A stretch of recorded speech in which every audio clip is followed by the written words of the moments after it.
Bank वाले नए note के बदले पुराने नोट लेते हैं और ऊपर पैसे लेते हैं, सूद है। नए नोट के बदले पुराने नोट ज़्यादा दो, ये सूद है, याद रखें। दोनों की कीमत एक जैसी है। आप उसको नए होने पे 10 रुपये को 12 रुपये तो नहीं बन जाते, जो उसकी कीमत कोई बढ़ी हुई है कि आप उसके मुकाबले में पुराने नोट ज़्यादा ले लें। ये ऐन सूद है, इससे बच जाएं। एक बंदे ने मुझे कहा कि सीधा करने के पैसे लेते हैं। मैंने कहा लो जी, ये टेढ़ा हाथ है, सीधा हाथ करें तो कोई पाँव बन जाता है? भाई सीधा करो भी 10 रुपये, उल्टा करो भी 10 रुपये, टेढ़ा करो भी 10 रुपये, उसकी वही मालियत है। सीधे करने से कोई उसकी कीमत नहीं बढ़ जाती, इसलिए ज़्यादा पैसे दोगे सूद बन जाएगा।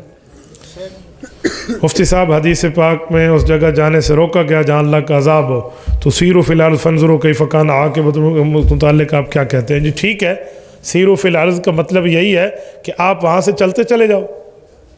ठीक है, ज़मीन से गुजरो तो वहाँ से चलते चले जाओ और आप देख लोगे, आपको पता चल जाएगा कि मामलात है क्या। ये थोड़ी है कि अजाब वाली जगह में जाकर रुक जाओ। अजाब से हट के बंदा करीब से भी आप देखें, मदाइन साले में जाएं, मदाइन शुएब में जाएं और लोगों के ऊपर अजाबात के मामले, उस जगह को क्लोज़ कर दिया गया है। उधर से अल्लाह के रसूल सल्लल्लाहु अलैहि वसल्लम गुजरे तो इस्तिग़फ़ार फरमाते हुए गुजरे।